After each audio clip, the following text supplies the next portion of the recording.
Paz, irmãos, bom dia, amém, louvado seja Deus.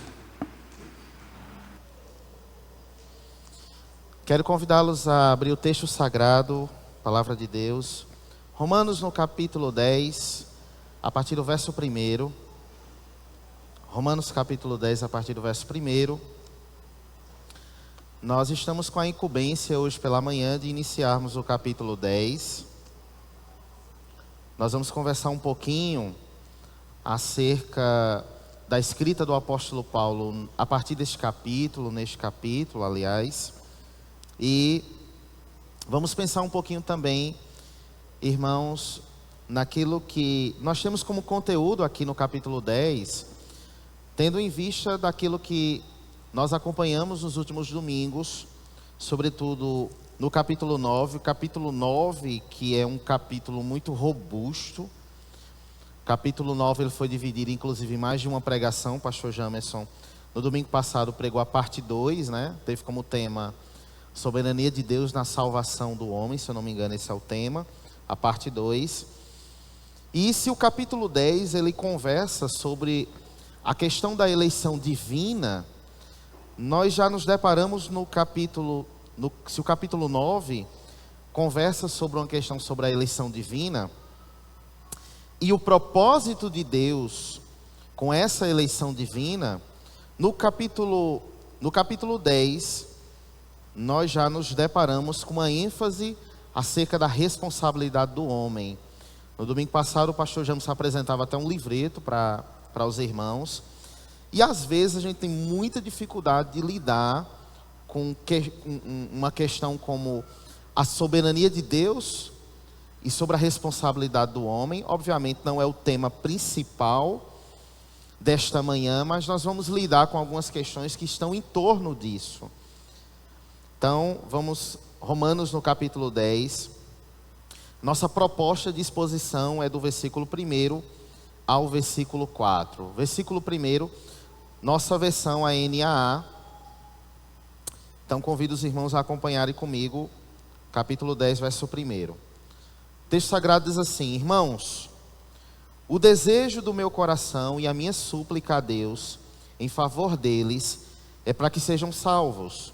Verso 2: Porque dou testemunho a favor deles de quem tem zelo por Deus, porém não com entendimento. Verso 3: Desconhecendo a justiça de Deus e procurando estabelecer a sua própria justiça, não se sujeitaram à justiça que vem de Deus. Verso 4: Porque o fim da lei é Cristo, para a justiça de todo aquele que crê. Até aqui, deixe sua Bíblia aberta. Nossa proposta hoje é da exposição de 4 versículos. Vamos orar mais um pouco, rogando pela graça e misericórdia do Senhor. Amado Cristo, nós queremos te agradecer, Senhor, por este momento tão precioso na tua presença. Nós somos gratos a ti de estarmos reunidos como igreja, Senhor, para pensarmos acerca de um texto tão precioso, tão importante, assim como é toda a tua escritura, Senhor. E hoje a expectativa do nosso coração, Senhor, é que possamos compreender, a partir da iluminação do teu Santo Espírito, quais são as devidas aplicações e ensino que nós podemos extrair com base, Senhor, no texto proposto de hoje pela manhã. Rogo a ti, Senhor, que os meus irmãos compreendam, que os meus irmãos possam retornar para casa com uma compreensão muito clara, muito plena, daquilo que o Senhor nos propôs esta manhã. Que por intermédio da iluminação do teu Santo Espírito, possamos ter condições, Senhor, de elucidar, de explicar e de expor a tua palavra com fidelidade. Essa é a nossa oração, pelos méritos do nosso Senhor Jesus Cristo. Amém. Muito bem. Irmãos, se no capítulo 9 a gente se depara com a soberania de Deus, e que robustez para conversar sobre a soberania de Deus, sobretudo do versículo 19 até o versículo 33, que foi a pregação do domingo anterior.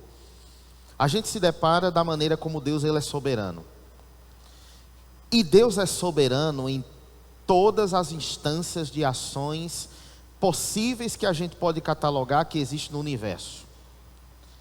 Deus não é menos soberano numa área e mais soberano em outra área. Deus é soberano. Sua soberania está sobre todas as coisas que Ele criou, está sobre tudo que existe, tudo que há, tudo que é existente, tudo que existe entre aquilo que nós conhecemos e não conhecemos. Deus é soberano. No versículo 22 do capítulo 9, por exemplo, nós temos assim: que diremos se Deus, querendo mostrar a sua ira e dar a conhecer o seu poder, suportou com muita paciência os vasos de ira preparados para a destruição, a fim de que também desse a conhecer as riquezas da sua glória nos vasos de misericórdia que de antemão preparou para a sua glória? Estes vasos somos nós, a quem também chamou, não só dentre os judeus, mas também dentre os gentios. O que nós entendemos? O Senhor se manifesta de forma soberana, seja em misericórdia, seja em ira, seja em graça, seja em poder. Isso é muito claro para nós. Um ponto importante que obviamente a gente não pode deixar de abordar dentro da epístola de Romanos é a manifestação da soberania de Deus na salvação dos homens. Isso é muito presente na teologia de Paulo. Isso é muito presente, sobretudo, na maneira como o apóstolo Paulo ele escreve para as igrejas. E aqui em Romanos isso não é diferente. Aqui em Romanos isso não é diferente. Ou seja, a doutrina tal como nós conhecemos, a doutrina da eleição, ela está presente na escrita do apóstolo Paulo. Ela está presente na sua teologia. Ela está presente de uma forma muito robusta, muito clara. Obviamente, nós não vamos entrar em desdobramentos de pormenores da doutrina da eleição. Não é nosso objetivo nessa manhã. Tendo em vista que, de modo geral, nós conhecemos o que é essa doutrina. Romanos, no capítulo 8,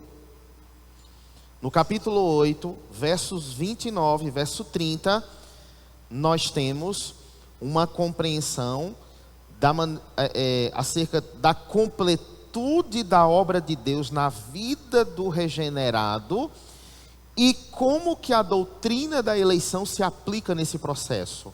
Romanos 8, peço os irmãos colocarem Romanos 8, versos 29 e verso 30.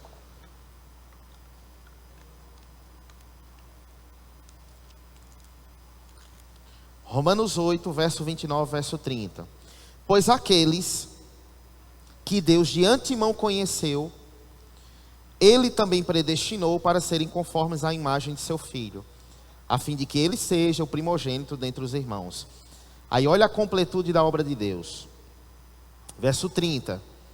E aos que predestinou, leia-se, desde a antemão, e aos que predestinou, a esses também, esses, pronome esse se referindo ao que predestinou, a esses também chamou, aos que chamou, a esses também justificou, e aos que justificou, a esse também glorificou. Muito obrigado, irmãos.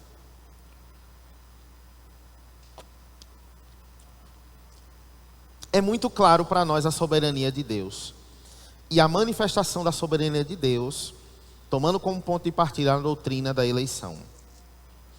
Sendo que o verso 10, irmão, aliás, o capítulo 10, nos traz uma questão problemática muito interessante aqui, que é o que nós vamos expor nesta manhã. Vamos expor 4 versículos.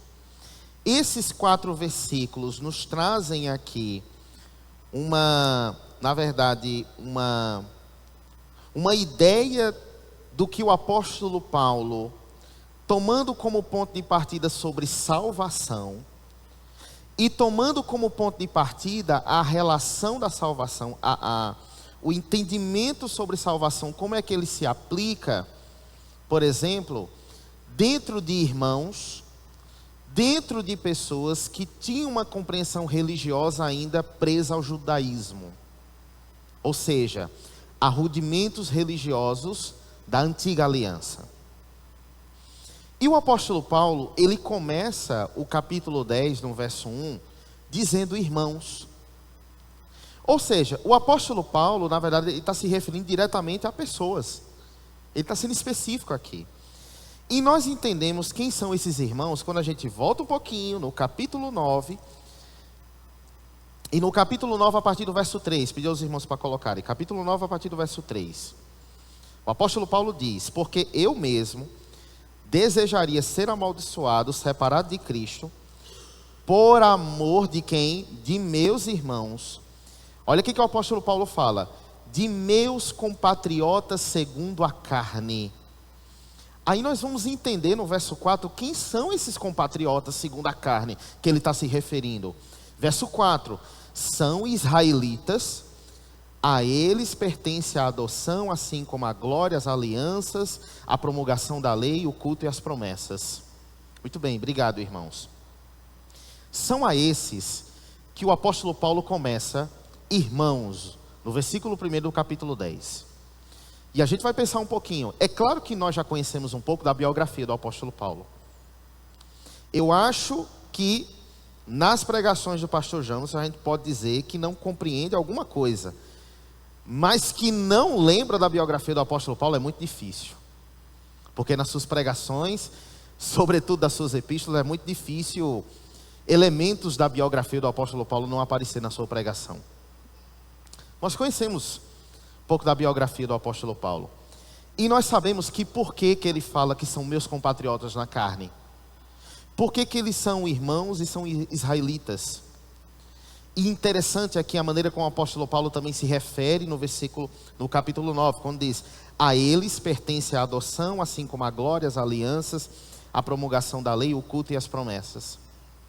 E a gente pode pensar da seguinte maneira: Deus que se revelou ao seu povo, leia-se aqui como o apóstolo Paulo diz, aos israelitas, Deus que se revelou e o seu Filho encarnou na terra, pregando a palavra de Deus, e que a esse povo que foi revelado, toda a lei de Deus que foi entregue a esse povo, a lei de Deus, as promessas, as alianças, a glória, a adoção. Vamos lembrar do evangelista João: veio para os seus, mas os seus não receberam. O apóstolo Paulo está fazendo essa referência aqui. Mas a gente pensa da seguinte maneira: a esses que teve a revelação de Deus, a esses que teve a lei, a esses que receberam a promessa, a esses a quem foi revelado a lei de Deus, constituído como povo de Deus. Talvez a gente pense da seguinte maneira: sem dúvidas, esses povos, ou todos esses dessa descendência, são pessoas salvas. Talvez a gente pense num primeiro momento sobre isso. Mas o apóstolo Paulo, no versículo 1, nos faz aprender que não. Vamos prestar atenção no versículo 1. Irmãos, o desejo do meu coração e a minha súplica a Deus em favor deles é para que sejam salvos. Interessante. O apóstolo Paulo começa escrevendo essa porção de texto, dizendo que suplica pela salvação deles. Os irmãos entendem quem são deles aqui. São quem? Os compatriotas do apóstolo Paulo, israelitas. Nós sabemos que na biografia do apóstolo Paulo, irmãos, o apóstolo Paulo, isso nós vemos em Atos no capítulo 9, no episódio da sua conversão, que o apóstolo Paulo, melhor do que ninguém, era um homem extremamente zeloso com a religião judaica. E o apóstolo Paulo, que na estrada de Damasco, que ele estava a caminho para encarcerar cristãos, e estava a caminho para usar de violência contra cristãos, porque no entendimento de Paulo, ele estava fazendo aquilo ali para agradar a Deus. Porque Paulo, ele era alguém zeloso por guardar os rudimentos da religiosidade judaica. Paulo nesse momento está orando por esses irmãos. Paulo, nesse momento, está orando por esses compatriotas. Paulo, nesse momento, está orando para esses que são israelitas, que conhecem a lei, que guardam os rudimentos de religiosidade judaica. Paulo está orando por eles. E aqui, logo no primeiro versículo, eu acho que tem algumas lições que elas são muito importantes aqui, da gente pensar e poder aplicar. Primeira coisa, a condição de erro teológico e de religiosidade desses irmãos de Paulo não inibiu Paulo de orar pela vida deles. A condição de cegueira religiosa da parte desses compatriotas não foi uma inibição para que Paulo não orasse por ele. Pelo contrário, Paulo se encoraja de orar pela vida desses. E eu quero pensar um pouquinho isso olhando para as nossas vidas. Todos nós, de pessoas mais próximas ou mais distantes, de familiares mais queridos, ou de pessoas que estão dentro da nossa própria casa, vivem talvez um cenário religioso muito parecido desses compatriotas de Paulo. Guardam rudimentos de religiosidade, exercem uma religiosidade, manifestam uma fé, são sinceros, mas vivem no engano, vivem no erro, e não têm discernimento disso. Não tem compreensão, eles não têm compreensão sobre isso. À luz da escritura bíblica, nós sabemos que essas pessoas, ou pessoas como essas, vivem na obscuridade da verdade. Elas não têm discernimento de saber que o que elas estão segurando é um pedaço de gesso, por exemplo, um pedaço de madeira. Elas não têm discernimento espiritual para entender que estão dentro de uma seita, que estão sendo conduzidas por um lobo. Elas não têm discernimento nenhum, para ter o entendimento de que, na verdade, o lugar onde elas estão corroboram muito mais para que elas vão para o inferno do que vão para o céu. Eu pensava sobre isso quando eu estudava esse versículo primeiro. E aqui a gente precisa pensar uma coisa com o apóstolo Paulo. O reverendo Hernandes, ele diz que, na verdade, oração e a devoção caminhavam juntos com o apóstolo Paulo. Eu quero chamar a atenção em termos que o próprio apóstolo Paulo usa, a partir do grego, aqui no verso primeiro. Primeiro, ele fala que é desejo do coração dele. Ele manifesta vontade, ele manifesta desejo. Eu quero que os meus irmãos sejam salvos. Mas ele vai um pouco mais além. A minha súplica a Deus, ele suplica a Deus em favor deles. É uma súplica. Para o apóstolo Paulo, irmãos, ele não usa o erro teológico do irmão, o erro doutrinário do irmão, o equívoco religioso do irmão, para que ele cancele essa pessoa, para que ele não se importe com essa pessoa. E às vezes sobe no nosso coração a seguinte compreensão: a gente pode não manifestar pelos lábios, mas no coração está lá: eu não vou mais orar por ciclano, porque ciclano já está no erro e não tem mais jeito. Eu não vou orar mais por Beltrano, porque Beltrano está em tal lugar, Beltrano conhece a verdade, Beltrano nasceu na verdade, mas Beltrano hoje está com a mente cauterizada, e por estar com a mente cauterizada não tem mais jeito. Eu não vou mais perder tempo a orar por ciclano ou por Beltrano. Não manifestamos isso pelos lábios, mas isso pode estar no coração. O que eu entendo com o apóstolo Paulo aqui no versículo 1 é que ele não cessa de orar pela vida desses irmãos. É como se dissesse: Tentando parafrasear o que o apóstolo Paulo está querendo dizer. Suplicando a Deus: Senhor, manifesta a tua glória na vida desses meus irmãos. Abre os olhos deles, façam com que entendam. Veja, que eles possam ver, Senhor, o que eu vi. Que eles possam enxergar a cruz que eu enxergo. Isso nós aprendemos com o apóstolo Paulo no versículo 1. Nós aprendemos ainda com o apóstolo Paulo no versículo 1, que a intercessão pelas pessoas que vivem em erros doutrinários, teológicos, na cegueira religiosa, deve ser incessante. Irmãos, tem algumas questões no ministério do apóstolo Paulo que são muito preciosas para nós. Primeiro, a vida de oração dele, né? A vida de oração, a devoção dele, a súplica dele, orando em favor. Em muitos momentos, em outras epístolas, nós vemos no apóstolo Paulo lá também: estou orando por vocês, não cesso de orar por vocês. Em diversas epístolas isso aparece.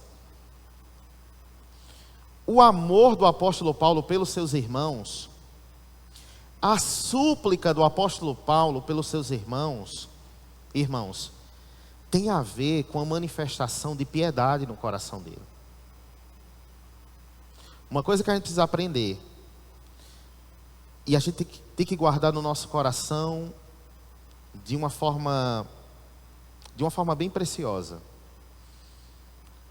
Se hoje eu e você, se porventura hoje eu e você, e eu acredito que sim, fomos iluminados pelo entendimento da compreensão do Evangelho, e o que é a cruz de Cristo, a sua obra, e compreendemos o nosso estado de miserabilidade, e compreendemos que pela graça Ele nos salvou, não é mérito meu nem seu. O Senhor concedeu graça para que você entendesse isso. Que não suba nunca no nosso coração nenhuma altivez. Eu não vou orar por ciclano porque ciclano está no erro, mas como eu aprendi a verdade, eu sei da verdade, eu vou seguir o meu caminho. O apóstolo Paulo não nos ensina isso. Nós não temos nenhuma razão de altivez no coração para ter orgulho sobre quem somos, porque se alguma coisa nós somos, é por causa de Cristo. Se alguma coisa entendemos, é por causa de Cristo. Se a cruz é entendível para mim, é por causa de Cristo. Se o Senhor me deu capacidade cognitiva, emocional e espiritual para compreender o que é a cruz de Cristo, mérito de Cristo, obra de Cristo, graça de Cristo, não é nossa. Nós aprendemos isso com o apóstolo Paulo.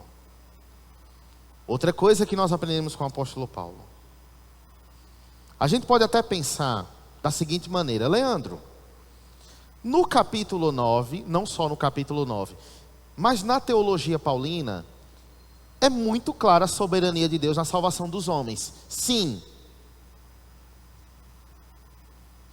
Da maneira como nós lemos a doutrina da eleição, é muito claro, Leandro, que o Senhor, desde antemão, Efésios no capítulo 1, a partir do verso 1, desde antes da fundação do mundo, predestinou aqueles os quais só o Senhor conhece, mas que são igreja de Cristo.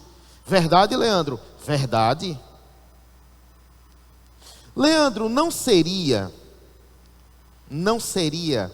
contraproducente, no versículo 1, dizer que Paulo está orando, suplicando para a salvação de irmãos, se a doutrina da eleição é tão presente também na teologia de Paulo? Não é contraproducente.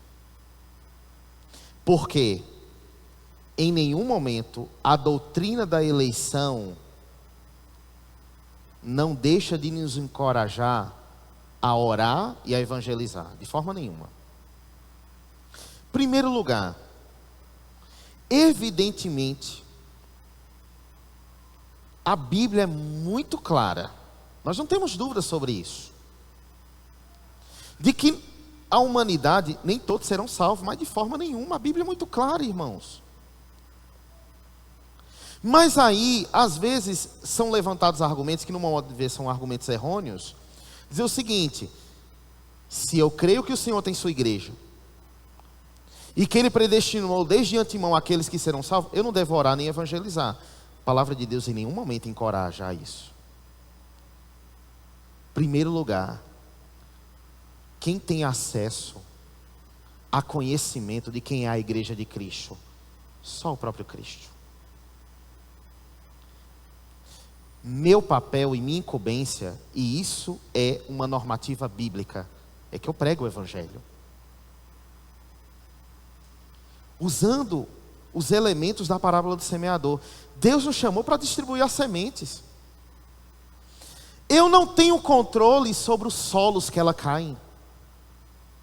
Eu não sei os solos que a semente cairão, que elas serão agonizadas pelos espinhos. Eu não sei. Eu não sei se essas outras sementes cairão aqui, cairá em boa terra. Eu não sei. Eu não sei, eu não tenho acesso, porque o Senhor não nos deu esse acesso. O que o Senhor nos incumbiu é que pregasse a palavra de Deus, é que eu evangelize, é que eu ore, é que eu suplique, é que eu interceda.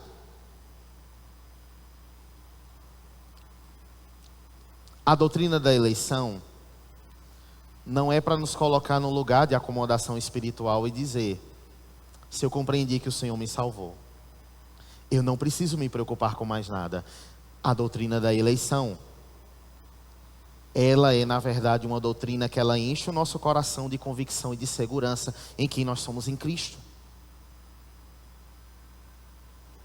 O mesmo Calvino, que de uma forma muito convicta produz teologias sobre a predestinação, é o mesmo Calvino que diz: levante-se e ore.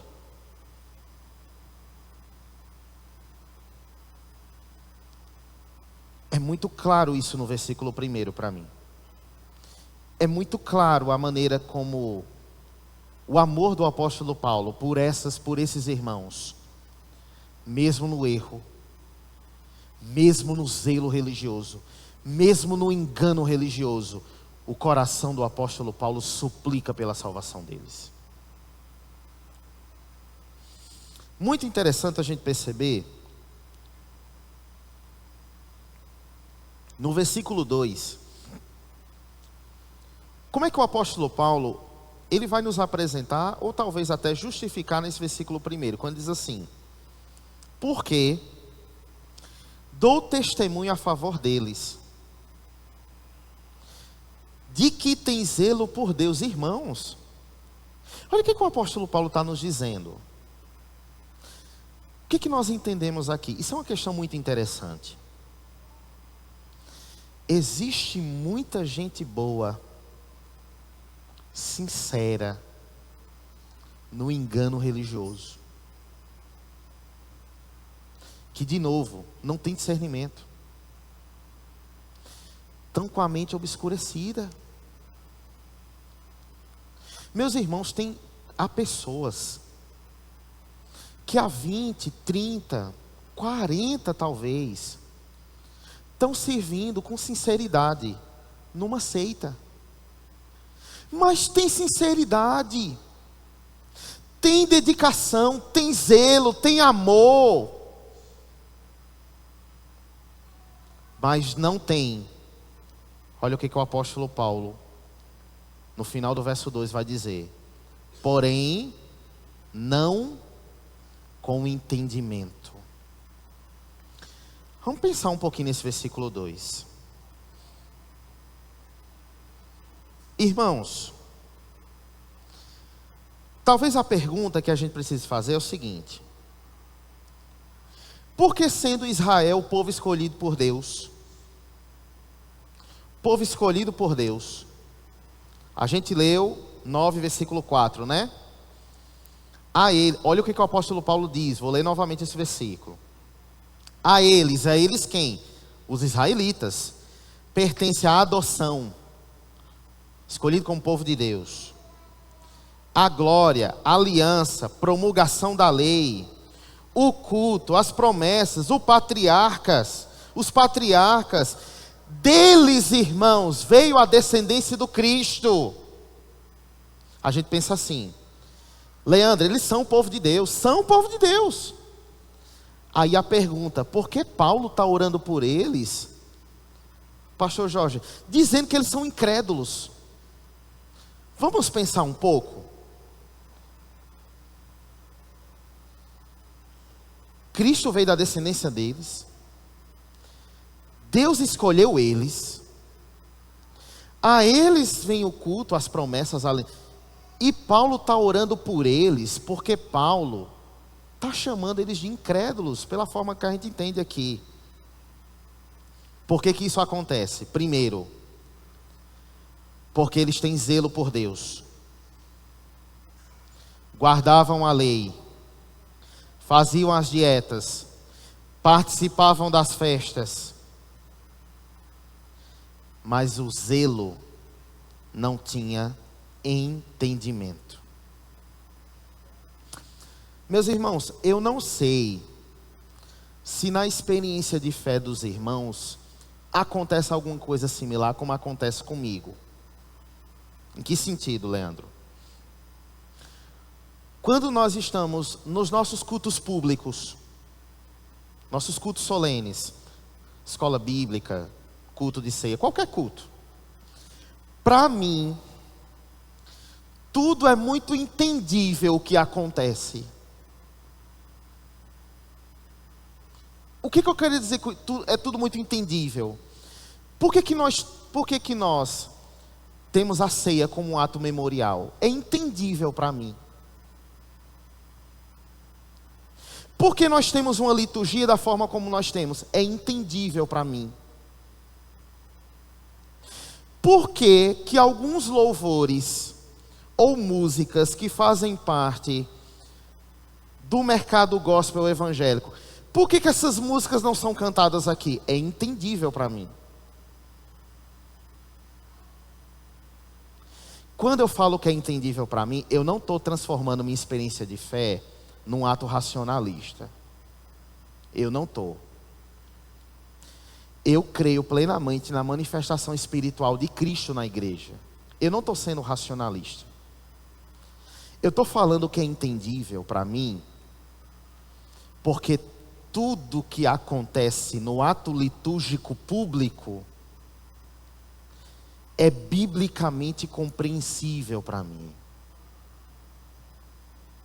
O que eu estou querendo dizer para os irmãos com isso?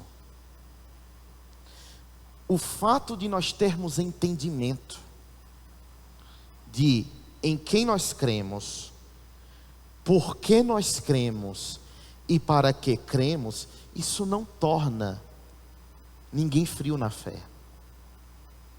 Isso lhe dá, na verdade, capacidade de compreender que seu exercício religioso e espiritual tem um fundamento bíblico, divino. Os irmãos me entendem? O que eu compreendo que quando Paulo diz, eles têm zelo por Deus, Paulo diz, eles têm zelo por Deus. Há historiadores que inclusive, eles analisam que alguns judeus eram tão zelosos no rudimento das leis judaicas, que eles criavam até outros princípios religiosos com base na lei judaica que eles já cumpriam. Zelo por Deus não faltava para eles. Dedicação não faltava para eles. Não faltava. Mas aí Paulo traz aqui uma questão que ela é muito cara. Zelo por Deus, porém não com entendimento. Se você tem dúvida, se alguém tem dúvida, deixa eu lhe dar uma característica de uma igreja, vou dar uma característica, de uma igreja genuinamente comprometida com a pregação do Evangelho. Numa outra expressão, uma igreja genuinamente evangélica, bíblica. Vou lhe dar uma característica. Acerca de quem ela crê, baseada em quem ela crê e para que ela crê, ela deixa isso muito claro para a sua comunidade. Muito claro. Ela não esconde nenhum princípio doutrinário que ela crê. É muito claro para a comunidade isso. Muito claro. Por que que uma igreja genuinamente comprometida com o Evangelho, por que que ela faz isso? Porque no entendimento dela, a manifestação de fé, de religiosidade de uma igreja, não pode ser sem entendimento. Você precisa saber de por que você crê. Por que você crê? Em quem você crê? Mas por que você crê? Para que você crê? Para que você crê? Qual é o objetivo de você crer? O fim de que você crê? Por que que você está na comunidade que hoje você está? Nós precisamos ter entendimento sobre isso. Não adianta excesso de zelo, de religiosidade, se eu não faço com entendimento, se eu não tenho entendimento, se eu não sei porquê, se eu não sei para quê, se eu não sei o que a igreja subscreve, se eu não sei no que a igreja acredita. Uma igreja genuinamente bíblica, evangélica, ela esclarece isso sem nenhuma dificuldade. Ela não batiza sem esclarecer. Ela não assina carta de membro sem esclarecer. Irmão, nós cremos nisso, assim, dessa forma, lemos a Bíblia dessa maneira, baseado assim, conforme a palavra diz, desse modo e assim sendo. Uma igreja genuinamente bíblica, ela faz isso. Aqui, inclusive, nós já temos a característica da seita, né? A seita é o inverso disso.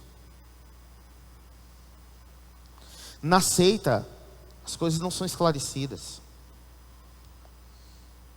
Na seita, a Bíblia é aberta conforme a intencionalidade de quem quer pregar, do que quer pregar, da forma como quer pregar.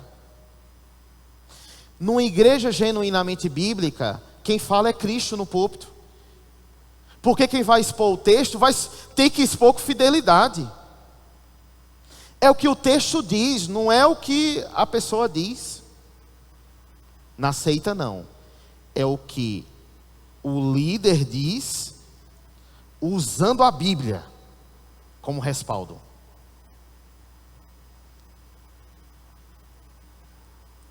Essas são diferenças substanciais. Ainda no versículo 2,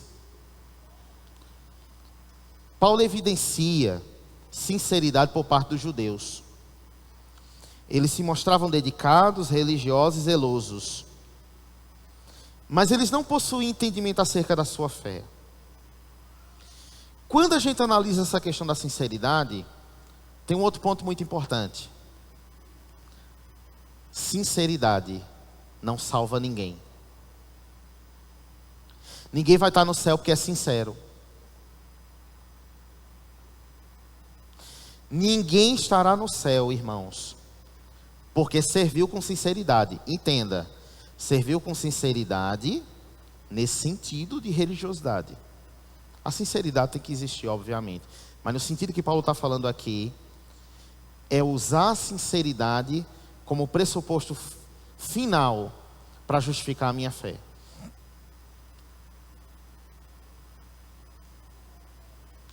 É triste dizer isso, né? Mas o Brasil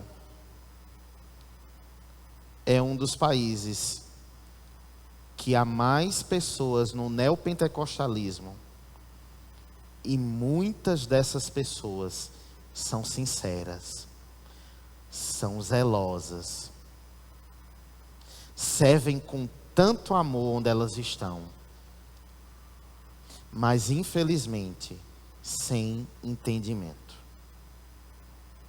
Infelizmente sem entendimento.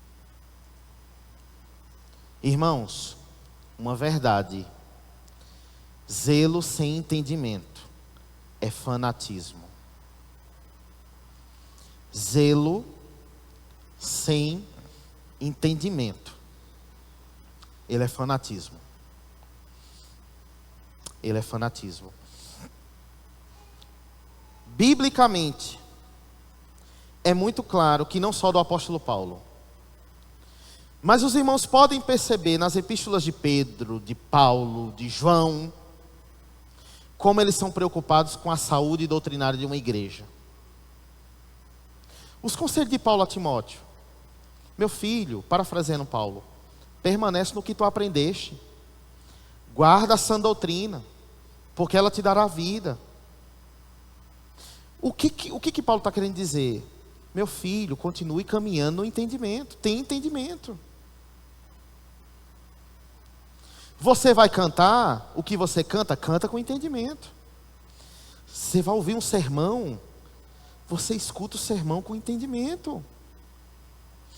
Quanto mais entendimento pela graça nós tivermos, mais discernido nós seremos. De aferir, de analisar, de considerar o que é genuinamente bíblico e o que não é. Quem eu posso ouvir, quem eu não posso. Não dá, irmãos, não dá para você abrir o YouTube e colocar a palavra de Deus. Não dá para você estar ouvindo os primeiros vídeos que aparecerem. Não dá. Não dá. Não dá. Televisão aberta, não dá também. É uma pena, mas não dá. Redes sociais, aí é que não dá mesmo. Que não dá mesmo. Só para os irmãos terem uma ideia. Isso uns 2 anos, né? Página do Instagram, são uns 2 anos. 2023. Deve estar bem mais hoje. Página do Instagram de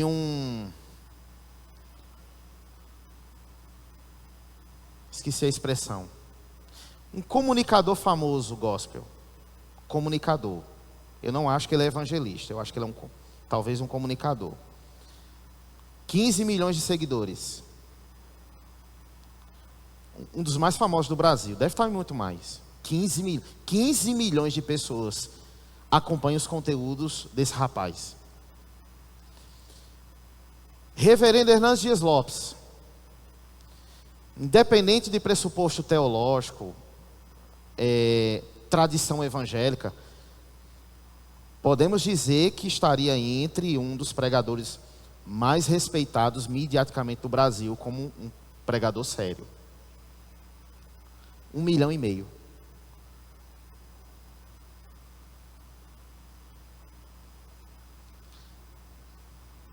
10 vezes mais, 10 vezes menos a quantidade de alguém que usa o seu canal de Instagram, suas redes sociais, para usar a palavra de Deus para a mensagem de autoajuda. Porque ele não prega evangelho. Ele não prega. No meu modo de ver, ele não prega. Mas ele consegue ter 10 vezes mais do que um pregador como Hernandes Dias Lopes. Instagram. Não olhei YouTube, não olhei outras mídias, não. Esse é o cenário dos nossos dias. Igrejas lotadas, sem entendimento. Comunicadores de autoajuda usando a palavra de Deus. Topados de gente seguindo, acompanhando, compartilhando, investindo. Se Deus não der entendimento, meus irmãos, essas pessoas, todas elas, morrerão na cegueira. Se o Senhor não tivesse nos dado entendimento, aconteceria a mesma coisa com a gente. Se o Senhor não tivesse sido gracioso comigo e para com você, seria o nosso, infelizmente, o nosso destino de desesperança.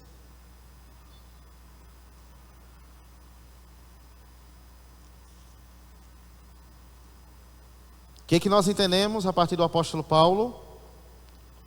O que faltou a Israel não foi sinceridade, olhando pelos irmãos compatriotas. O que não faltou foi zelo, não faltou dedicação, faltou discernimento.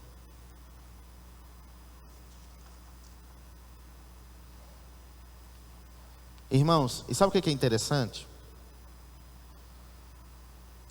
A gente tentar entender por que o apóstolo Paulo orava com tanta súplica pela vida desses. Qual o melhor exemplo que a gente poderia atribuir a uma pessoa que era zelosa e não tinha entendimento? Paulo.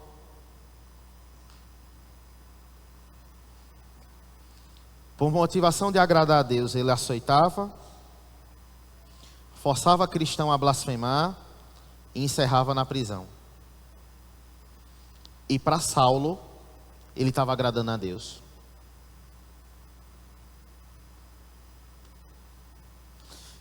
Vá num evento religioso idólatra, seja qual for o segmento religioso dele.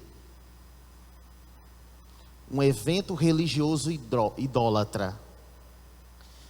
Pare aquelas pessoas e pergunte a elas. E elas vão dizer com a maior convicção do mundo: eu estou agradando a Deus.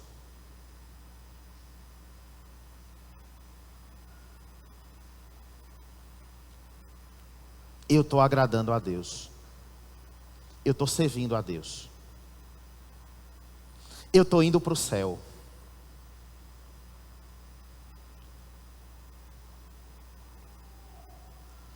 Verso 3.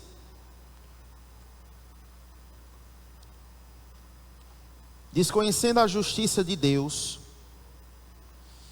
Paulo está se referindo a quem? Aos seus irmãos compatriotas.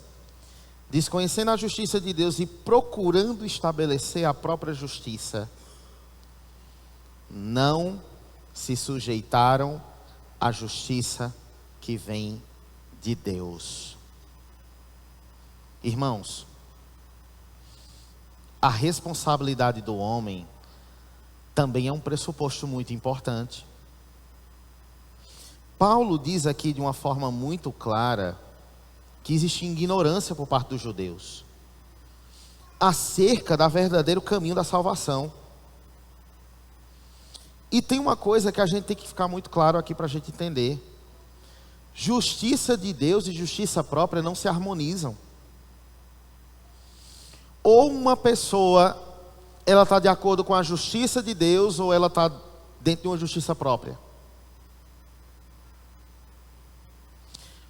O que não falta são pessoas convictas de justiça própria. Alguém já escutou a frase? Portanto é Deus, só tem um.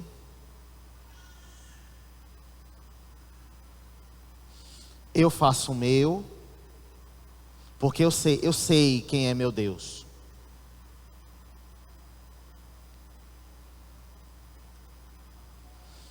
Eu faço, e dessa forma que eu faço, eu estou agradando o meu Deus. Deus é tudo. Não tem entendimento. Mas na convicção dela, está servindo. Na convicção dela, está agradando. Na convicção dela, estou indo para o céu. Quem vai mudar isso?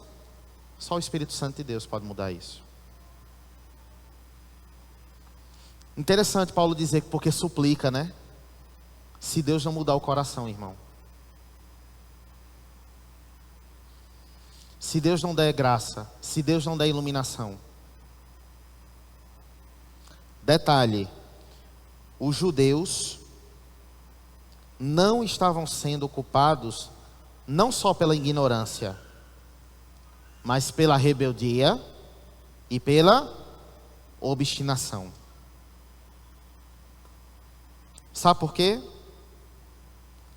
Porque o desconhecimento não é uma atitude neutra diante de Deus. A ignorância não é uma atitude neutra diante de Deus.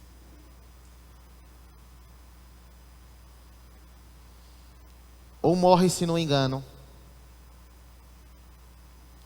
ou tem entendimento e é alcançado pela graça.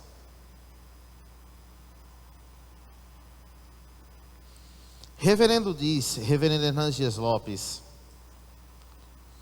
no entendimento dele, só há duas religiões: a revelada por Deus e a criada pelo homem. Ele diz: o cristianismo é o caminho que Deus traçou desde o céu até a terra. O cristianismo é o caminho que Deus traçou do céu à terra. As demais religiões são o caminho que o homem tenta abrir para o céu. O cristianismo é a religião da graça. As demais têm confiança nas obras. Qual era a confiança do judeu que Paulo estava orando? Na obra.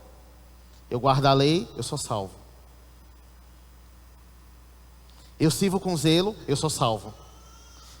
Por que eu sou salvo? Porque eu sirvo com zelo. Mas são as obras que chancelam o nosso caminho para o céu? Mas é um sonoro não. No cristianismo, Deus busca o homem em Cristo. Nas demais religiões, o homem busca Deus pelas obras. Irmãos, não há nenhuma confluência, nenhuma convergência, nenhuma, entre salvação pela graça, justiça de Deus e justiça própria do homem, que é o entendimento de salvação pelas obras. Não converge. Ou estamos diante da justiça de Deus, ou estamos diante de uma justiça própria. Minha religião sou eu, a forma como eu entendo é a correta, eu sirvo dessa forma, e o capitão da minha alma sou eu. Isso é justiça própria. Queria pedir para os irmãos abrirem 2 Coríntios, capítulo 4, verso 4. 2 Coríntios, capítulo 4, verso 4.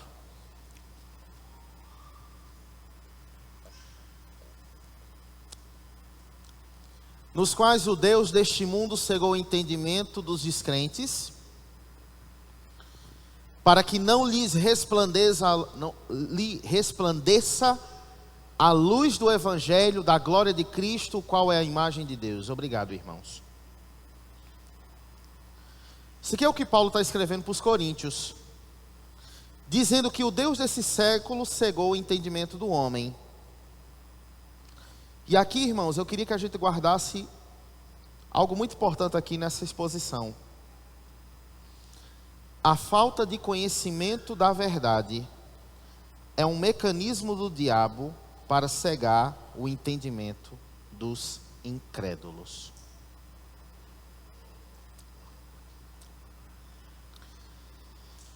Falta de conhecimento da verdade é o mecanismo do diabo para cegar o entendimento dos incrédulos.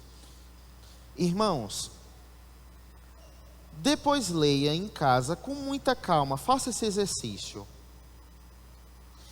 E analise o discurso da serpente para Eva. Faça esse exercício bem com calma. A gente vai fazer isso agora não. E veja o argumento que a serpente usa para convencer Eva a comer do fruto. E veja se a intenção da serpente não era de cegar o entendimento de Eva acerca da ordenança de Deus. Olha o argumento, e é um argumento que é usado de uma forma tão laboriosa. Quando a serpente diz: Deus não quer que vocês comam do fruto para que vocês não sejam igual a Ele. O diabo se alegra com essas igrejas empanturradas, liderada por lobos, levando uma multidão de gente para o inferno.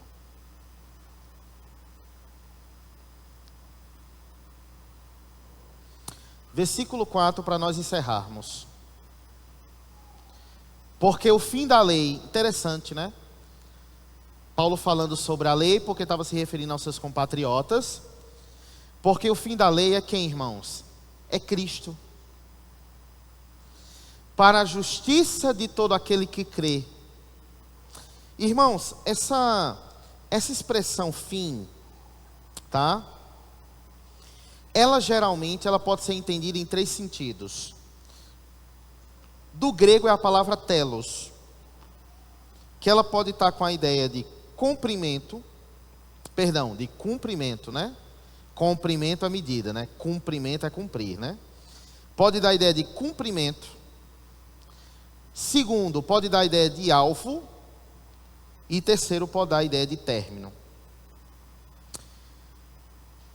O que o apóstolo Paulo, provavelmente aqui a ideia que ele usa, está numa perspectiva, pode estar associada a um desses 3 sentidos, né? Mas os que são mais utilizados, ou os que são mais concordantes, né? Geralmente é o de cumprimento e o de alvo. Ou seja, o cumprimento da lei é Cristo e o alvo da lei é Cristo. E aqui Paulo, ele arremata esse versículo 4 de uma forma muito interessante. Por quê? Em primeiro lugar, eu gostei da imagem, da analogia, que ela diz o seguinte, que na verdade a lei é a placa que indicava o caminho da glória. Mas a placa não é o caminho.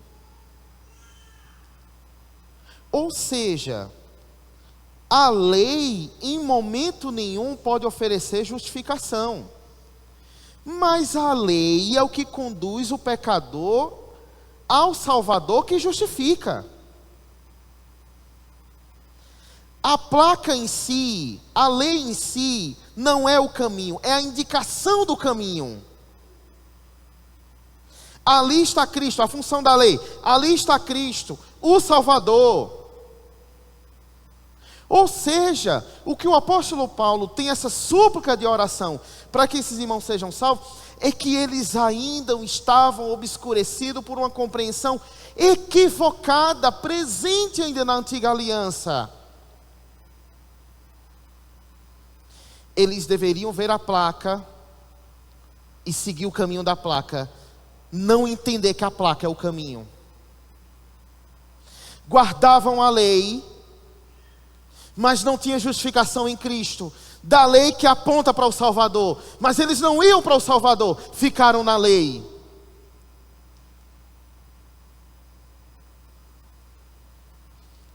Paulo arremata dizendo que o fim da lei, o alvo da lei, o objetivo da lei é Cristo. Tudo aponta para Cristo. Desde Gênesis capítulo 1 até o último versículo de Apocalipse, Paulo queria que seus compatriotas entendessem isso. O entendimento da nossa fé só faz sentido, nosso culto público só faz sentido, as canções que nós entoamos só faz sentido, tudo que nós fazemos só faz sentido, porque converge para Cristo, aponta para Cristo. Mostra Cristo, elucida Cristo. Paulo queria que seus compatriotas entendessem isso. Por isso que a oração dele é de súplica. Por isso que é assim que a gente tem que orar para os nossos que estão cegos. Senhor, faz eles verem Cristo, Senhor. Tira eles dessa seita, Senhor. Tira eles dessa religiosidade.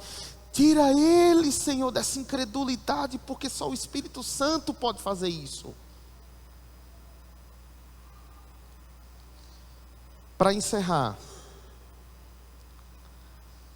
parece que às vezes nós vivemos, para nós que conhecemos,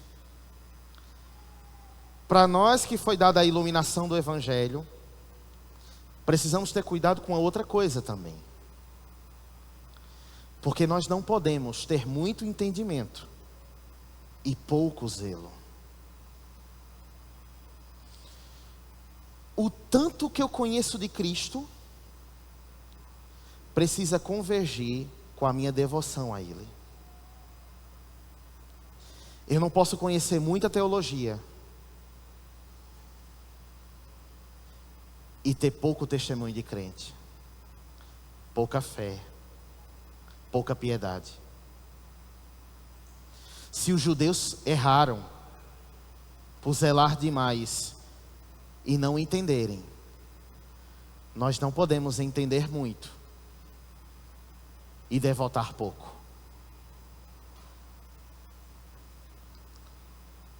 Que o Senhor nos ajude, nos dê o encorajamento, a graça necessária, o discernimento